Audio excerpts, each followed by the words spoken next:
Tangina. Babag mo.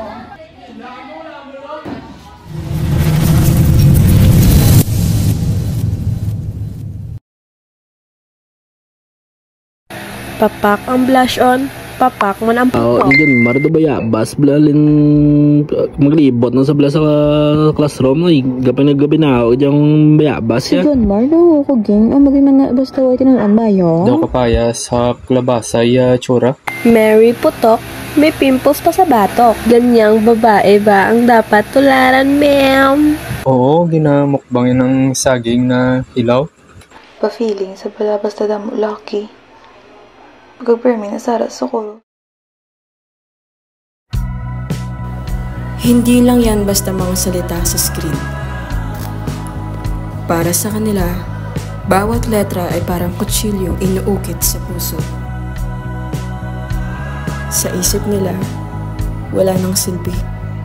Walang makakapansin kung mawala sila at mas madali na lang kung tapusin na lang nila. Ganito kabigat ang epekto ng cyberbullying. Tahimik, madilim, mapanganib.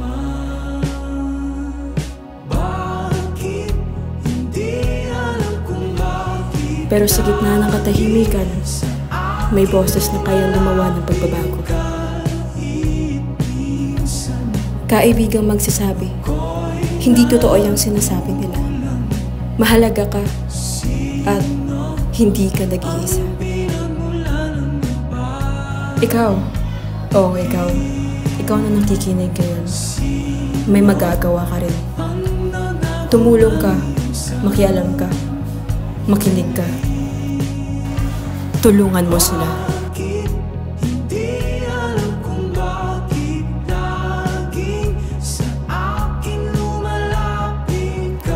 Behind every screen is a real person, a real heart, a real struggle. That classmate you tease online, maybe they're already struggling with depression. That student you call attention seeker, maybe they're just trying to survive the day. You don't know their story, you don't see their pain, but your words, they add to it. Nakikita natin ang mga post, nababasa natin ang mga komento. We also hear their stories, but sometimes, tahimik lang tayo. Bakit? Bakit nga ba? Dahil hindi tayo apektado? Dahil natatakot din tayo? O baka hindi na natin alam anong gagawin natin? Ang cyberbullying ay totoo. Ang sakit ay totoo. Dahil hindi lang sila ang apektado.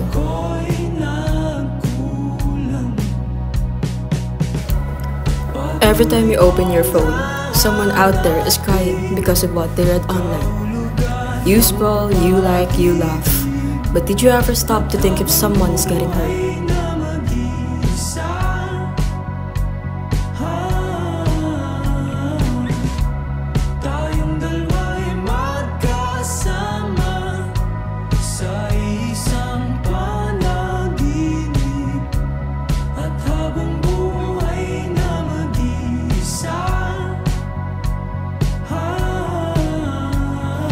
Nag-iisa, nagkukulong, walang mahingan ng tulong. Hindi makatulog, hindi makakain, ayaw nang pumasok, ayaw na rin magising.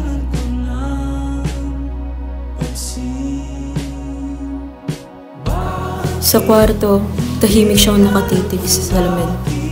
Nagtatanong, may mali ba sa akin? Totoo ba yung sinasabi nila? Wala na ba akong kwenta?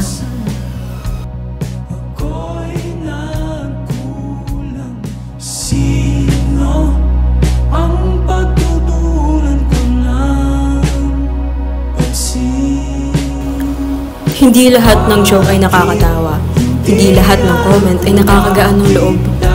Minsan, isang simpleng pang-aasar lang para sa'yo, pero para sa iba, sakit ito na hindi nila masabi sa iba.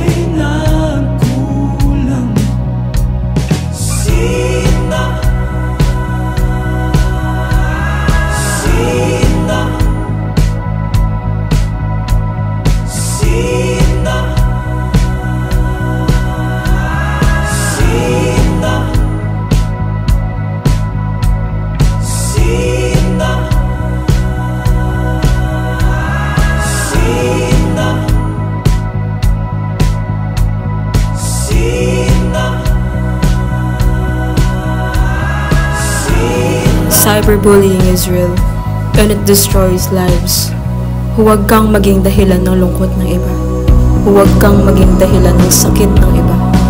Sa bawat post, isipin, tama ba to? Makakatulong ba to?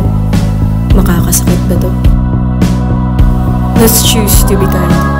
Let's create a safe space, online and offline.